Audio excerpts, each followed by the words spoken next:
Hello, and thank you for listening. My name is David Smith, and I would like to tell you about an avenue we found for determining magnetic relaxation in iron-based alloys, as well as the confirmation of a new ultra-low damping, reduced moment material in the form of iron vanadium. So to start, there's an interest in developing materials that are not only low damping, but also possess a low magnetic moment, since the product of damping and magnetic moment are predicted to be proportional to the current density required to excite oscillations or induce switching.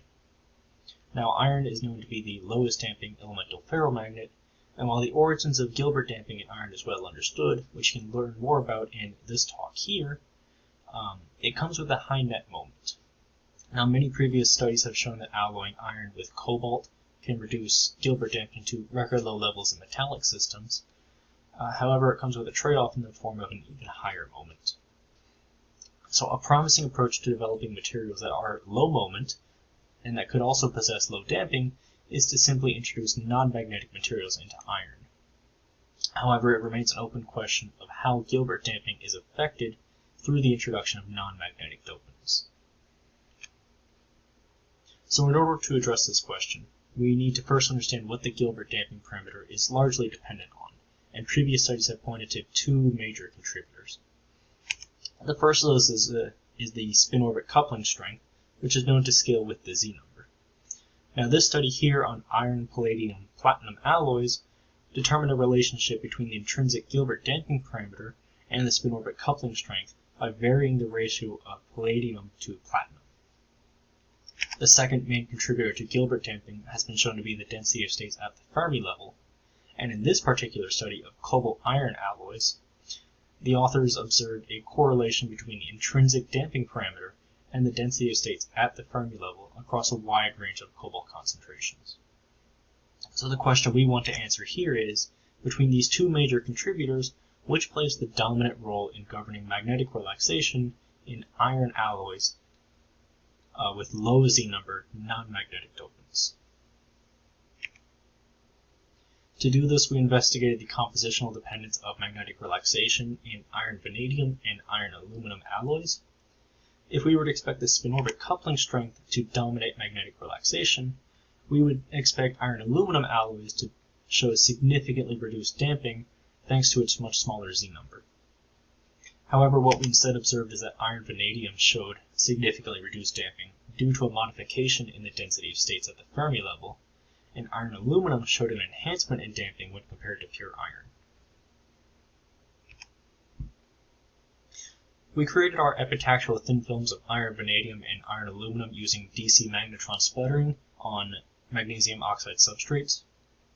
These MgO substrates we pre-annealed at 600 degrees Celsius for 2 hours, allowed them to cool to 200 degrees Celsius, and held them there for another 2 hours prior to deposition.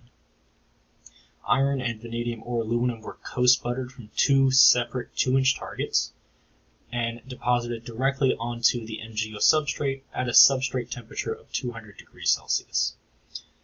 The deposition power was tuned in order to achieve the desired alloy composition.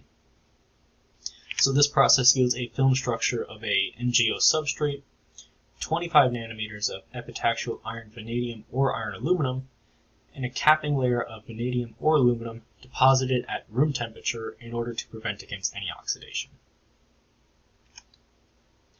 First, we wanted to confirm the epitaxial nature of our films using X-ray diffraction.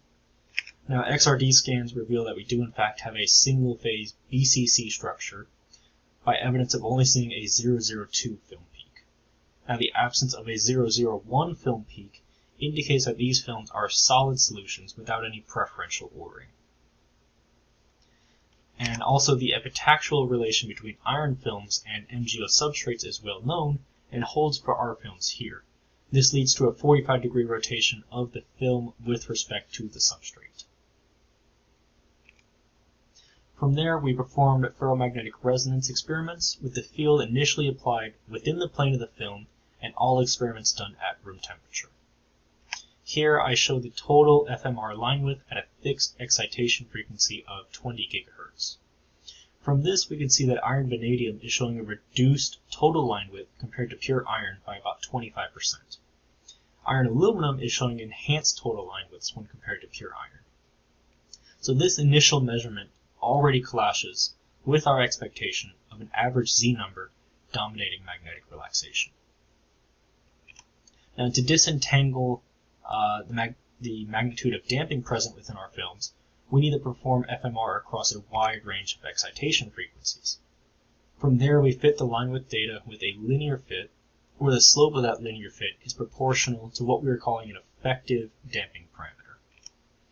Now, the plot on the right shows this effective damping parameter as a function of alloy composition. From this, we can see that across all iron aluminum concentrations, the samples are showing higher effective damping than that of both iron vanadium and iron.